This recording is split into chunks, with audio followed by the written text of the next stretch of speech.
আরশের দিকে চোখ তুলে কৃষক আবারও কয়, কর্তা কিছু দাও। আকাশ কাঁপানো শব্দ ওঠে ব। কৃষক লাঙল নিয়ে মাঠে যায়, কর্তা কন বুঝলা জোয়ান। হ হ হ। আপনি কইছেন বাংলাদেশ, কর্তা হাসেন, ঠিকই ধরছো। বঙ্গীয় বদ্বীপ থেকে আওয়াজ ওঠে ব ব ব। 52 বঙ্গবন্ধু বাংলাদেশ, 52 বঙ্গবন্ধু বাংলাদেশ। দুটি ইউরোপীয় কবিতা পুরস্কার, হোমার মেডেল ও ক্লেমেন্স জেনেস্কি প্রাইজ প্রাপ্ত কবি হাসান আবদুল্লাহর বিচরণ সাহিত্যের নানা শাখায়। তার প্রকাশিত গ্রন্থ সংখ্যা 50-এর অধিক। বাংলা ছাড়াও অনুদিত হয়ে ইংরেজি, চাইনিজ ও পলিশ ভাষায় প্রকাশ পেয়েছে তার বই। তিনি সনেটের একটি নতুন ধারার প্রবর্তন করেছেন। তাছাড়া মহাবিশ্বের চলমানতার বৈজ্ঞানিক সমীকরণের সাথে খেটে খাওয়া মানুষের আর্ত হাহাকারের যোগসূত্র স্থাপন করে লিখেছেন মহাকাব্য নক্ষত্র ও মানুষের প্রচ্ছদ। বইটি প্রকাশ হয়েছিল 2007 সালে অনন্যা প্রকাশনী থেকে। তার কবিতার ছন্দ বাংলা একাডেমি থেকে প্রকাশিত হয়েছিল 1997 সালে। ঢাকাসহ দেশের বেশ কিছু বিশ্ববিদ্যালয়ে পাঠ্য সহায়ক গ্রন্থ হিসাবে দীর্ঘদিন ধরে ব্যবহৃত হয়ে আসছে। সম্পাদনা করেছেন 20 শতকের বাংলা কবিতা 2015, অনুবাদে প্রকাশ করেছেন বিশ্ব কবিতা সংগ্রহ 2017 ও আমেরিকা থেকে কন্টেম্পোরারি বাংলাদেশি পোয়েট্রি 2019 সালে প্রকাশিত হয়েছে। লিখেছেন উপন্যাস, ছোট গল্প, প্রবন্ধ, নাটক, ছড়া, গান ও ভ্রমণ কাহিনী। 10-এর অধিক ভাষায় অনুদিত হয়েছে তার কবিতা। আমন্ত্রিত হয়েছেন চীন, গ্রিস, পোল্যান্ড ও যুক্তরাষ্ট্রের আন্তর্জাতিক কবিতা উৎসবে। পেয়েছেন কুইন্স বেওরো প্রেসিডেন্টের সম্মাননা 2007, লেবুভাই ফাউন্ডেশন পুরস্কার 2013, কবির 50 উদযাপন কমিটির সম্মাননা স্মারক 2017 ও নিউ ইয়র্ক কালচারাল অ্যাফেয়ার্স থেকে অনুবাদ গ্র্যান্ট 2019 সালে। হাসান আবদুল্লাহ নিউ ইয়র্ক শিক্ষা বোর্ডের সিনিয়র গণিত শিক্ষক ও আন্তর্জাতিক কবিতাপত্র শব্দগুচ্ছর সম্পাদক।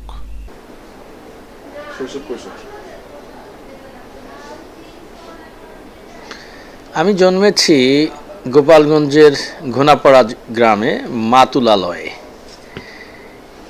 এবং সেখানেই বেড়ে উঠেছি। কারণ 71 সালে আমার বয়স যখন 3.5 বছর, তখন আমার বাবা পাকিস্তানিদের হাতে নিহত হন, শহীদ হন। এরপরে আমাকে ওই গ্রামেই থাকতে হয়েছে, যদিও কিছুদিন আমরা খুলনায় কাটিয়েছি বাবার ব্যবসায়িক সূত্রে। বাবার মৃত্যুর পর থেকে গোনাপাড়ায় স্থানীয় স্কুলে, প্রাইমারি স্কুলে পড়ালেখা করেছি। এরপরে রাতইল স্কুলে এসএসসি পাস করেছি সেখান থেকে, এবং পরে আমি রাজেন্দ্র কলেজে লেখাপড়া করি। রাজেন্দ্র কলেজ শেষ করে ঢাকা বিশ্ববিদ্যালয়ে ম্যাথে ভর্তি হই 87 সালে, 86-87 ব্যাচ বলা হয়। আমি 90 সালে নিউ ইয়র্কে চলে যাই, তখন আমরা 3rd ইয়ারে পড়ি।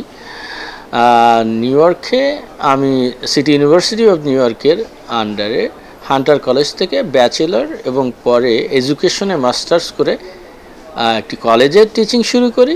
কলেজে 1 বছর পড়িয়ে আমি হাই স্কুলে ম্যাথ পড়ানো শুরু করি। 25 বছরের মতো হয়ে গেল। আমার লেখালেখি শুরু হয় একটু কাকতালীয়ভাবে। আমি তখন ক্লাস 8-এ পড়ি, ঝড় উঠছিল, তো বৈশাখ। বাই দ্য ওয়ে, আমার জন্ম কিন্তু 1 বৈশাখ।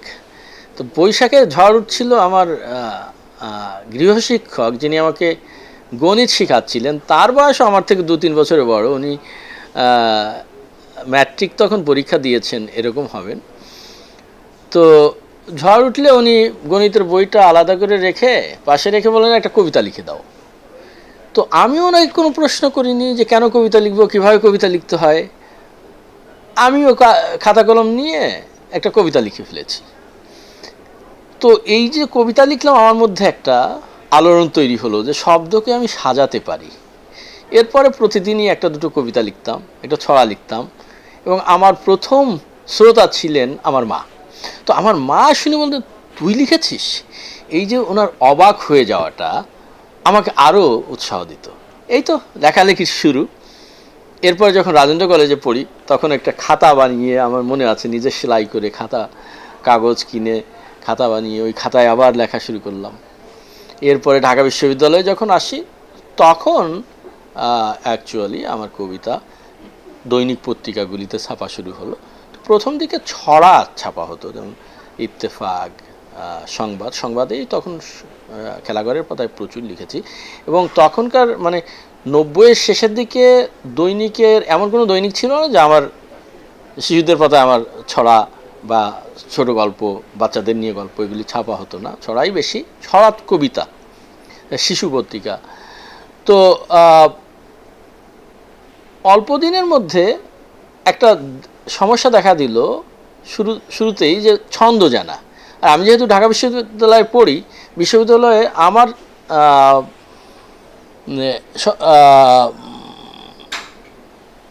একই রুমে থাকতাম এরকম বড় ভাই শহীদ ভাই, তিনি বাংলায় পড়তেন, ফলে ছন্দের বই, বাংলা বইগুলি ওনার থেকে পেয়ে যেতাম।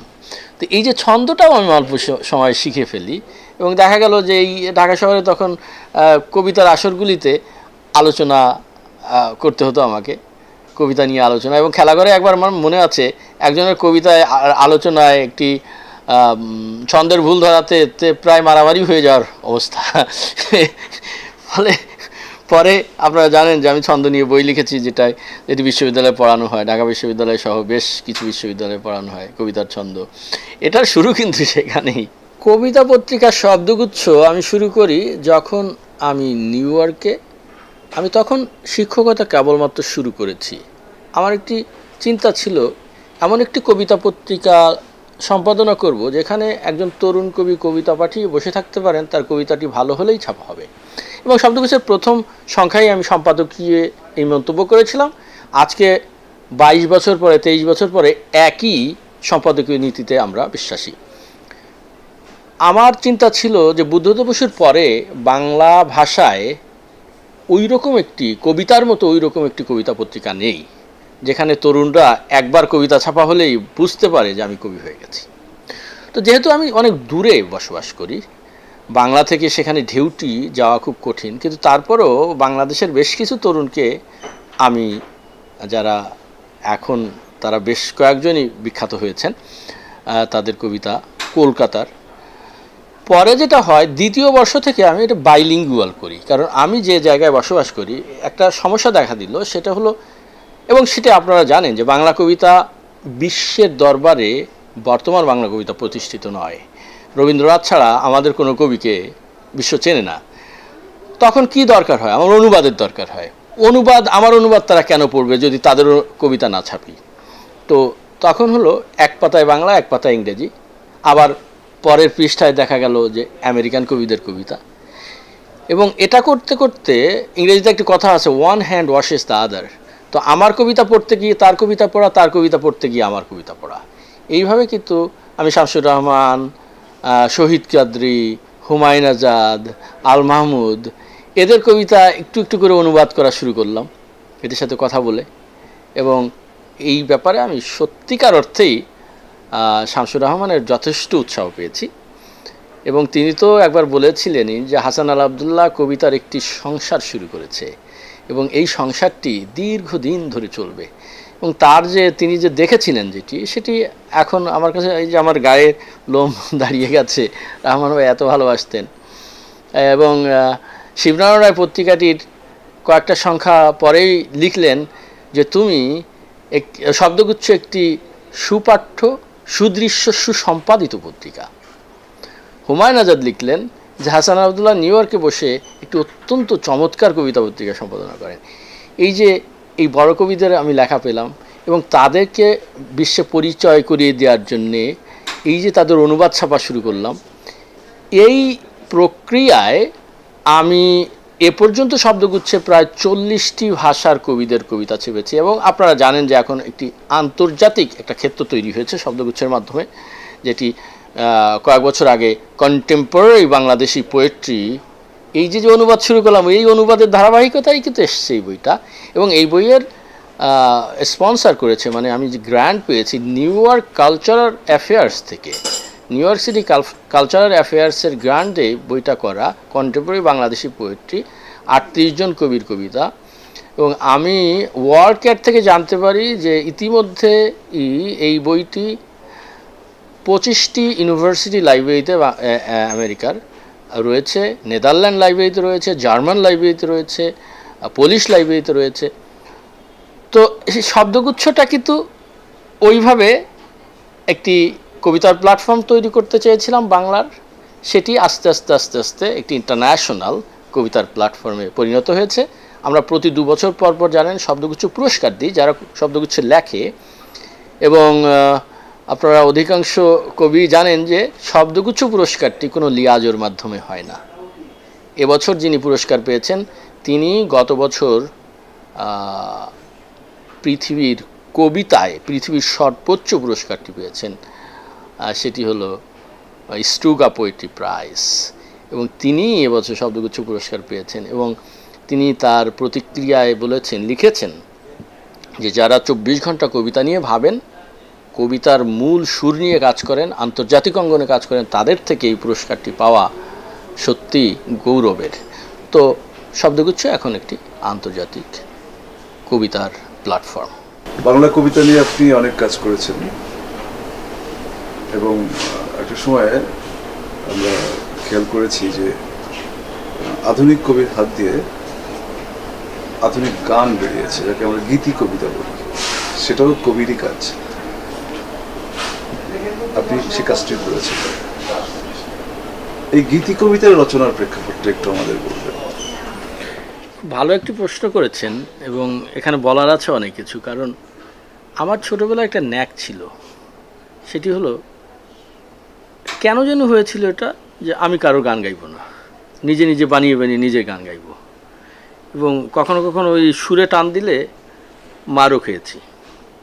তো একটা সময় আমি ভাবলাম যে আমি গান শিখব।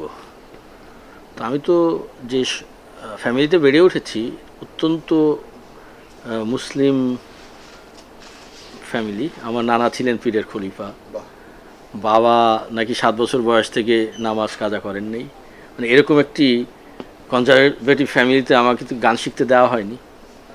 কিন্তু আমিও যে গান যে বানিয়ে বানিয়ে গান করা, ওটা পরে আস্তে আস্তে আস্তে লিখতে থাকলাম।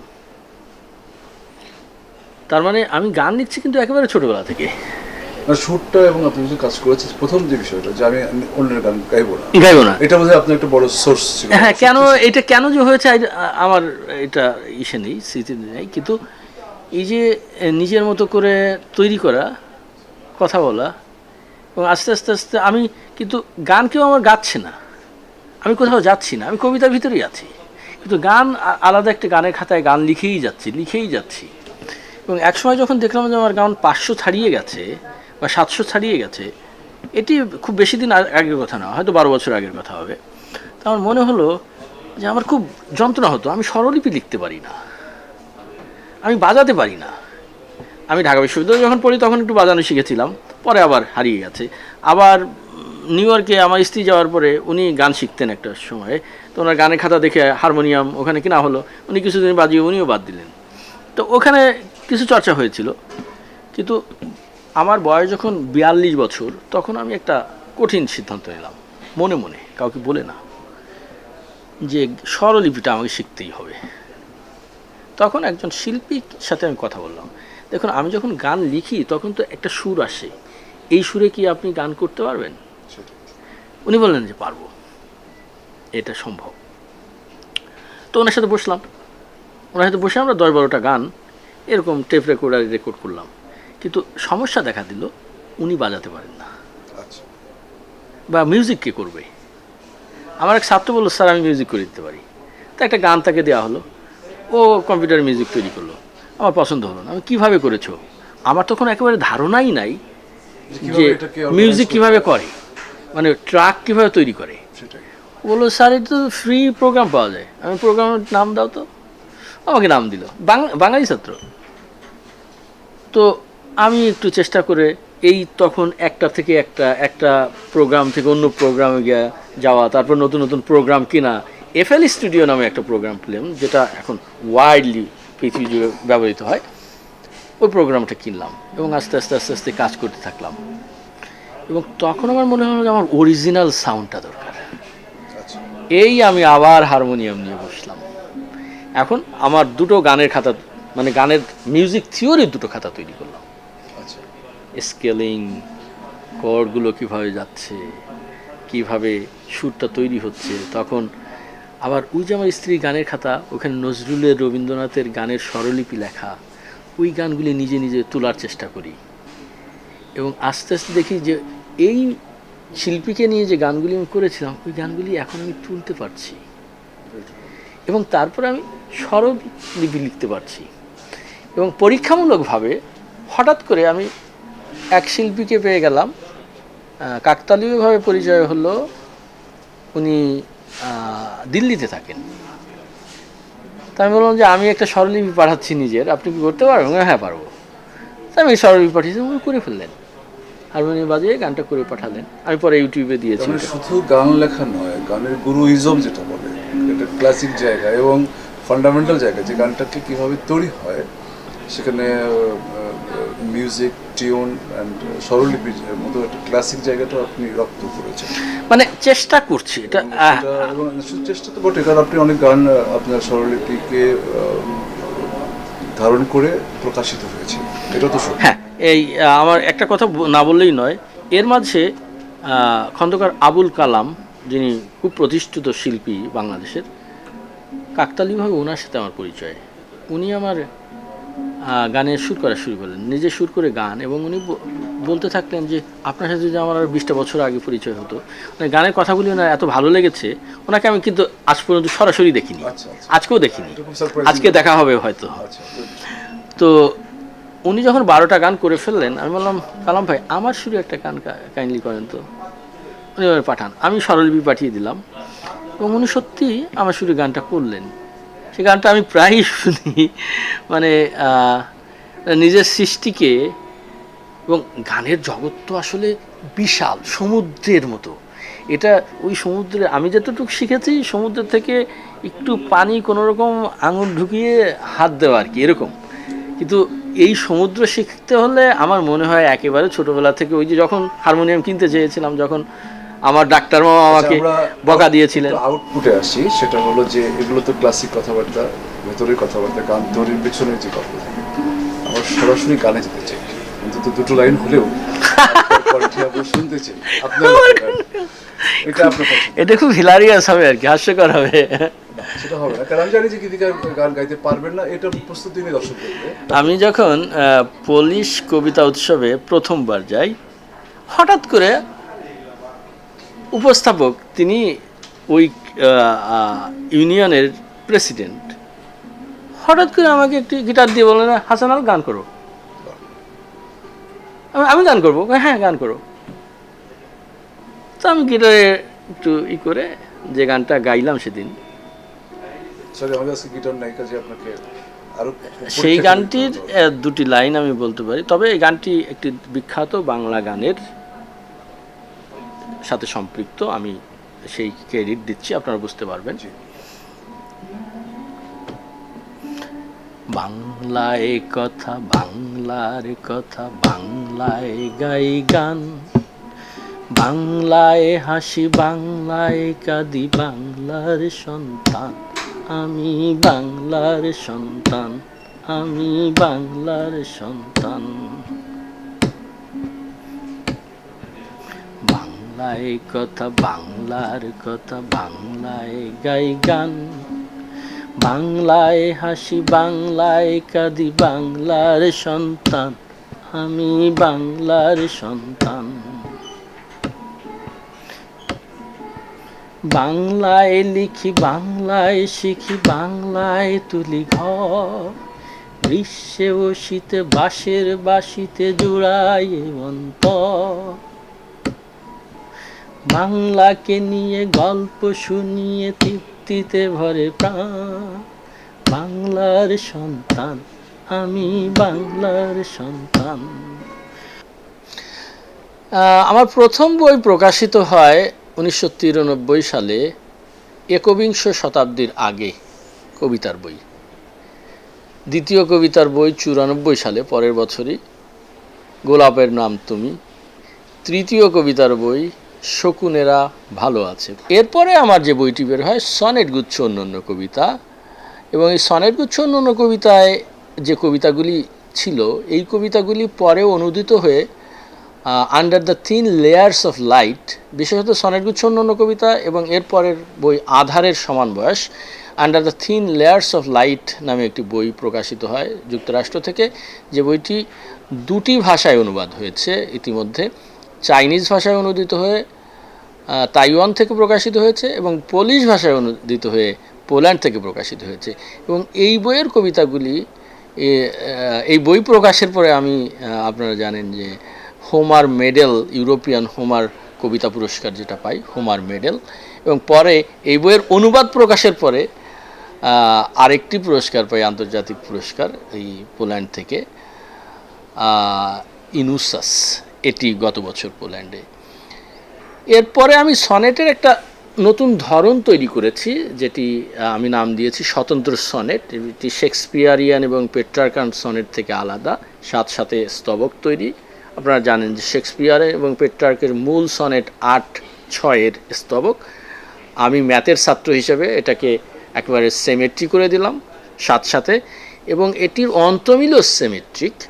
ABCD ABC EFGD, এই যে ডিটা থাকলো চতুর্থ লাইন, পরে স্ট্যান্ডার চতুর্থ লাইন, সো EFGD EFG, এইভাবে আমি 220টির মতো সনেট লিখেছি। বাংলাদেশের বেশ কয়েকজন তরুণ এই ধারায় সনেট লেখেন, একজন ব্রিটিশ কবি এই ধারায় সনেট লেখেন, এবং একজন আমেরিকান কবি আমার জানা মতে এই ধারায় এখন সনেট লিখছেন। এরপরের যে কাজটি আমি করি সেটি নক্ষত্র মানুষের প্রচ্ছদ। এটি একটি মহাকাব্য, মানুষ এবং মহাবিশ্ব নিয়ে 300 পৃষ্ঠার, 300-র উপরে একটি মহাকাব্য, 5টা স্বর্গে রচিত। আমরা কিভাবে মহাবিশ্বের সাথে জড়িত, আসলে ছোট্ট আকারে বলি যে ট্রান্সফরমেশন থিওরি নামে একটি থিওরি রয়েছে, যেখানে বলা হয় যে স্টারগুলি জন্মগ্রহণ করে ফ্রম বাবলস অফ নাথিং, এরপরে আস্তে আস্তে বেড়ে ওঠে, হিলিয়াম এবং হাইড্রোজেনের মাধ্যমে এরা শক্তি সঞ্চয় করে। এটি আসে থেকে আণবিক বিস্ফোরণের মাধ্যমে, এবং আস্তে আস্তে বেড়ে ওঠে, যৌবন প্রাপ্ত হয় এবং একটা সময়ে মরে যায়, যেটাকে হোয়াইট ড্রপড বলা হয়, এবং মহাবিশ্বে ঝুলে থাকে। এই যে বিলিয়নস ইয়ারের এই যে স্টার লাইফ সাইকেল, এই সাইকেল থেকে জীবনের উৎপত্তি, আমাদের জীবনের উৎপত্তি, এটি একটা ধরন। আমি এখানে বিগ ব্যাং থেকে বিগ ক্রাঞ্চ পর্যন্ত আমি 12টি বছর সময় নিয়েছি এই বই লেখার জন্য। এই বই আমি লিখতে আসলাম ডেরেক অলকটের ওমারাস পড়ার পরে, এবং আরও কিছু বই আমি তখন পড়ি, যেমন কাজানাত জাকিসের modern sequel, Ulysses the modern sequel, মানে ইউলিসিস উনি লিখেছেন, মডার্ন সিকুয়েল আর বড় করে। এবং আরও কিছু বই পড়ার পরে, যেমন প্যাটারসন, উইলিয়ামস এর বই, এইগুলি পড়ার পরে আমার মনে হলো যে বাংলায় দীর্ঘ কাজ হচ্ছে না। তো আমি একদিন সৈয়দ শামসুল হককে জিজ্ঞেস করলাম, খুব মজার ব্যাপার এটা, যে সৈয়দ ভাই, আপনারা কি বড় ধরনের কোনো কাজ করার চিন্তা করছেন এরকম? তো উনি বলে, তুমি তো কবি, যদি মনে করো যে করা দরকার শুরু করে দাও। তখন এটা নিউ ইয়র্কে বসে আমার ট্রেনে বাসায় ফিরতে হয়তো মনে হলো যে দেখি না কিছু একটা করে। এই তারপরের 12 বছর আমার কেটেছে এই কাজে। আমি কিছু অনুবাদের কাজ করেছি, বইয়ের নানা দিকে কাজ করেছি, সাহিত্যের সব শাখায় আমার কিছু কাজ আছে। প্রবন্ধের বই লিখেছি, শহীদ কাদরিকে নিয়ে একটি বই আছে আমার, শহীদ কাদরি সময় সম্পন্ন স্বর। হুমায়ুন আজাদকে নিয়ে একটি বই আছে, রক্তাক্ত কবির মুখ। প্রবন্ধের বেশ কিছু বই আছে। আমি কবিতার ছন্দের কথা বলেছি, কবিতার জন্মদাগ, কবিতার স্বদেশ বিদেশ, এরকম বেশ কিছু আরও কয়েকটি প্রবন্ধের বই আছে, যেমন নারী ও কবিতার কাছাকাছি, ঐতিহ্য ও ব্যক্তি প্রতিভা, টি.এস. এলিয়টের সেই ট্রেডিশন অ্যান্ড ইন্ডিভিজুয়াল রাইটস, এইটার উপরে, ওইটার অনুবাদ একটি প্রবন্ধ এখানে। আস্তে আস্তে আমি কিছু ছড়ার বইয়ের কাজ করেছি, কিছু ছড়ার তো আগে বললাম যে ছড়া দিয়ে শুরু করেছিলাম। অনুবাদের কাজ, বাংলা থেকে ইংরেজি, ইংরেজি থেকে বাংলা, বাংলা থেকে ইংরেজি করে কন্টেম্পোরারি বাংলাদেশি পোয়েট্রি, আর ইংরেজি থেকে বাংলা করে বদলিয়ার থেকে শুরু করে আমি 20 জন কবির একটা সংকলন করেছি, বিশ্ব কবিতা সংগ্রহ। আরেকটি বই আছে বিশ্ব কবিতার কয়েক সত্র।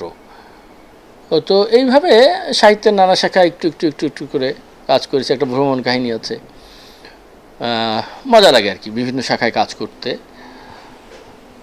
আর বর্তমানে একজন কবি আমাকে কালকে, বায়তুল্লাহ কাদিরি আমার বন্ধু, বললেন, দোস্ত তুমি কিন্তু চমৎকার ছড়া লেখো, তোমার ছড়ার অন্তমিল অন্যরকম, ছন্দ অন্যরকম, তোমার এই শক্তিটা ছেড়ো না।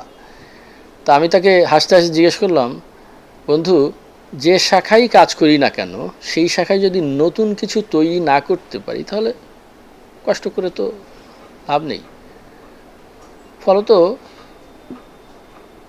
আমার মনে হয়, আমি সবসময় বলি যে আমি 24 ঘন্টার কবি, 24 ঘন্টায় সাহিত্যের নানা দিকে চিন্তা করতে থাকি এবং কাজগুলি এইভাবে করে যাচ্ছি।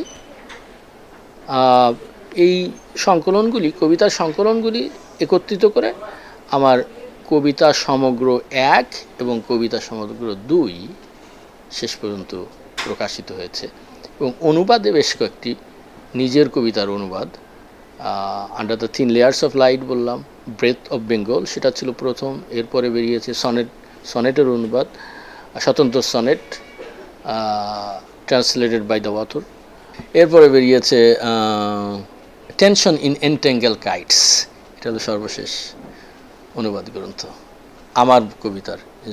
আমি হুমায়ুন আজাদের কবিতার অনুবাদ করে selected poems of Humayun Azad নামে একটি বই করেছি।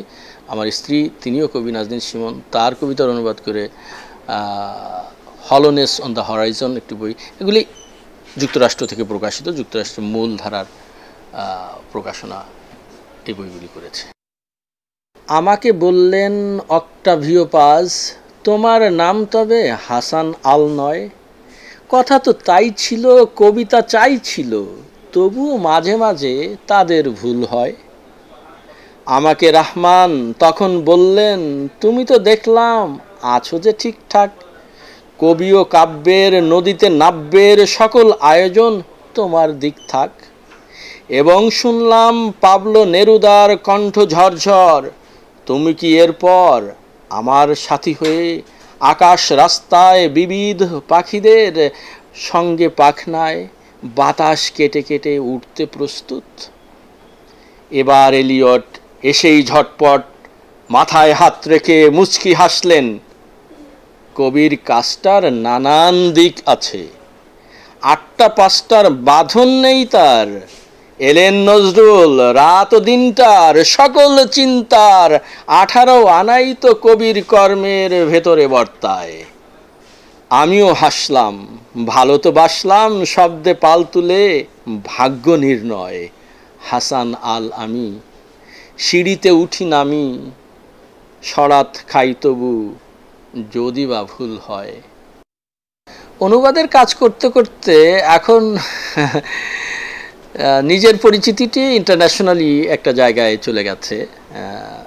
ইতিমধ্যে বলেছি ইন্টারন্যাশনাল কয়েকটা পুরস্কারের কথা, প্রায় 40টি দেশের কবিদের কবিতার প্রকাশের কথা। আমার নিজের কবিতা অনুবাদ হয়েছে 10টি ভাষায় এবং 2টি ভাষায়, চাইনিজ এবং পোলিশ ভাষায় আলাদা বই বেরিয়েছে। ফরাসি ভাষায় কবিতা অনুবাদ হয়েছে, ইংরেজিতে তো হয়েছেই, তারপরে কোরিয়ান ভাষায়, তারপরে গ্রিক ভাষায়, তারপরে ইটালিয়ান ভাষায়, এরকম করে 10টি ভাষায় অনুবাদ হয়েছে ইতিমধ্যে। তবে মজার ব্যাপার হলো যে অনুবাদের কাজ যখন হয় বা অন্যরা অনুবাদে আমার কবিতা প্রকাশ করেন, আপনাদের একটা গল্প বলি। আমি ইতিমধ্যে বেশ কয়েকটি দেশে আন্তর্জাতিক কবিতা উৎসবে অংশ নিয়েছি, চীনে, গ্রিসে, পোল্যান্ডে। তো গ্রিসে একটি ঘটনা ঘটলো, আমার একটি কবিতা আছে কিছু পয়সা হলে, এটার ইংরেজি অনুবাদ উইথ এ লিটল ক্যাশ। এটি নজরুল ইসলাম নাজ নামে একজন কবি, তিনি লন্ডনে বসবাস করতেন, উনি অ্যাক্সিডেন্টে মারা যান, তিনিও অনুবাদ করেছিলেন। এই অনুবাদটি বেশ মার্কিন দেশে বেশ পরিচিতি লাভ করেছে এবং আমার বন্ধুরা প্রায় বলেন, if I had a little cash I will do that, I will do this. তো এই বইয়ের শেষ দিকে আছে, এই কবিতার শেষ দিকে আছে, if I had a little cash Bangladesh, take a note of it, I will put my head upon your breast and sleep all night in tranquillity. Bangladesh মনে রেখো, আমি তোমার বুকেই মাথা রেখে নীরবে ঘুমাবো। তো আমি যখন গ্রিক কবিতা উৎসবে গেলাম, তো ওখানে উদ্বোধনী অনুষ্ঠানে ভাইস গভর্নর ছিলেন, যিনি এখন গভর্নর, উনি কবিতা শুনতে এসেছিলেন। তো আমি এই কবিতাটি প্রথমে বাংলায় পড়লাম, পরে ইংরেজিতে পড়লাম, এবং গ্রিক অনুবাদক মারিয়াম স্টিওয়ার্টি উনি এটা পড়লেন কি গ্রিক ভাষায়। ফলে এই যে বাংলাদেশ শব্দটি 3 বার উচ্চারিত হলো, সবার মনে এই শব্দটি গেঁথে গেল। এবং অনুষ্ঠানের শেষে যখন সবাই ছবি তুলবে, আবার গিয়ে 12টি দেশের কবিরা আবার মঞ্চে দাঁড়িয়েছেন, আমাকে ডাকছেন, আমি অটোগ্রাফ দিচ্ছিলাম নিচে, তো আমাকে হাসান আল বলে ডাকছেন। তো আমি যেতে দেরি করলে একজন বলছে বাংলাদেশ কাম ওভার হিয়ার, তো পুরো হল ভরে সবাই বলছে বাংলাদেশ কাম ওভার হিয়ার। তো আমি মনে করি যে অনুবাদের মাধ্যমে আমার এই শব্দগুচ্ছের কথাটি, যেটি আগে আপনি জিজ্ঞেস করেছিলেন, সেখান থেকে এসছে আমার একটি গোল তৈরি হয়, বাংলা কবিতার বিশ্বায়ন, কবিতার অনুবাদের মাধ্যমে, কবিতার মাধ্যমে আমার দেশকে পরিচিতি করিয়ে দেয়া। আমি বলি যে কন্টেম্পোরারি বাংলাদেশি পোয়েট্রি, আমি যে 38 জনের কবিতা অনুবাদ করেছি, এটাই মুখ্য নয়, আমি বাংলাদেশকে অনুবাদ করেছি। আমি যখন বইটা ধরি এভাবে, আমার মনে হয় আমি বাংলাদেশকে বুকে ধরে আছি। এবং সম্প্রতি একজন জার্মান রাইটার, যেটি আমি জানতাম না, আমি গুগলের মাধ্যমে গুগল সার্চে পেলাম, উনি লিখেছেন যে এই বইটি পড়ে আমি বাংলাদেশের সাহিত্যকে, বাংলাদেশকে জেনেছি। এটি আমার কাছে সত্যিকার অর্থেই গর্বের। আচ্ছা, এবার একটু প্রসঙ্গে আছে, আপনি তো কবিতা নিয়েই কাজ করতে চান, আপনি অন্যান্য কাজের মাধ্যম আছে সাহিত্যে, আমি কবিতার জায়গায় বলতে চাই, অনেক কাজ করেছেন, আর কি কি প্ল্যান আছে কবিতা নিয়ে, আপনি কী কাজ করবেন? আসলে আমি যে ধারায় সাহিত্য চর্চা করি, এটি কোনো অবস্থাতেই জনপ্রিয় ধারা নয়। আমি নিজের জন্য লিখি এবং আমি নিজেকে ভাঙতে চাই বারবার। দেখুন, স্বতন্ত্র সনেট, আমি সনেটের একটি নতুন ধারা আঙ্গিক তৈরি করেছি এবং এমনও গেছে আমি সারা রাত জেগে থেকেছি একটি সনেট লেখার জন্যে। আবার এমনও সময় গেছে আমি পরপর 4টি সনেট লিখে ফেলেছি। এমনও সময় গেছে একটি গান আমি লেখা শুরু করেছি, 3 বছরে শেষ হয়নি। এমন সময় গেছে একদিনে আমি 12টা গান লিখে ফেলেছি। এই ব্যাপারগুলি একজন লেখকের জন্য হয়। এবং আমি মনে করি আজকে যেমন আমরা বইয়ের আড়তে বসে আছি, একজন লেখককে বইয়ের আড়তে বসে থাকার ছাড়া কোনো বিকল্প নেই। একদম সত্যি। গড্ডালিকা প্রবাহ, কে ছাপলো কে ছাপলো না, nothing is matter at all. আপনি কি লিখছেন, আপনি কি লিখছেন সেটাই ঘটনা, কিভাবে বলছেন সেটাই ঘটনা। আপনি আপনার কথা বলছেন, আপনি আপনার জীবনকে তুলে ধরছেন, সেই জীবনের মধ্যে মানুষের জীবন। এবং হ্যাঁ, বলা হয়ে থাকে যে কোনো একজন কবির, সারা বিশ্বের যে কোনো একজন কবি যদি 10টি উৎকৃষ্ট কবিতা থাকে, তিনি ওই ভাষার একজন মেজর কবি। আপনি লক্ষ্য করবেন 20 শতকের বাংলা কবিতায় আমি 10টি বা 11টি করে কবিতা নিয়েছি মেজর কবিদের, রবীন্দ্রনাথ থেকে শুরু করে। 10টি উৎকৃষ্ট মানের আনকোরা কবিতা তৈরি করা একজন কবির সারা জীবনের জন্য এত সহজ ব্যাপার নয়। এই সহজ ব্যাপার নয় থেকেই শেষ প্রশ্নটা করতে চাই, সেটা হলো যে রবীন্দ্রনাথের পরে তো বাংলা কবিতা, বাংলা সাহিত্যিক নোবেল প্রাইজ পাননি, পেয়েছেন? না, পাননি। আচ্ছা, প্রশ্নটা হয়তো সহজ হবে, হয়তো কঠিন হতে পারে, উত্তরটা আপনি দেবেন যেভাবে পারেন। আপনার আমার মনে হয় যে এই সময়ের বাংলা ভাষীর লেখকদের মধ্যে আন্তর্জাতিকভাবে আপনার যোগাযোগ এবং কাজের পরিমাণটা বেশি বলে আমি মনে করছি, বা আমার মতো অনেকেই মনে করেন। নিশ্চয়ই কখনো কেউ না কেউ বাংলা সাহিত্যে নোবেল প্রাইজ পাবে। কে পেতে পারে বলে আপনি বিবেচনা করেন? বাংলা সাহিত্যে যে কোনো লেখক, কবি নোবেল পুরস্কার পেলে তো খুবই খুশি হব আমি। শামসুর রহমানের পাওয়া উচিত ছিল, হুমায়ুন আজাদের পাওয়া উচিত ছিল, পাননি। আমি এই সময়ের কথা বলছি, বাংলাদেশের কবিদের কথা বলছি। কেউ একজন পাবেন এবং আমার বিশ্বাস আমি সেটা দেখে যেতে পারবো, আপনি সেটা দেখে যেতে পারবেন। আমরা যদি কেউ একজন নোবেল পুরস্কার পান, আমার ভাষা আর একবার ঢেউ তুলবে সারা বিশ্বে। সেই ঢেউ আমি দেখে যেতে চাই এবং আমি অপেক্ষা করছি সেই ঢেউ দেখার। সেই নামের তালিকায় কি হাসানুল আব্দুল্লাহ আসতে পারে? দেখুন, আমাকে একজন বলেছিলেন কোনো একদিন যে আপনি ম্যাথের টিচার, আপনি কবিতা লিখতে আসলেন কেন? আমি হাসতে হাসতে বলেছিলাম নোবেল পুরস্কার পাওয়ার জন্য। ম্যাথে নোবেল পুরস্কার দেওয়া হয় না।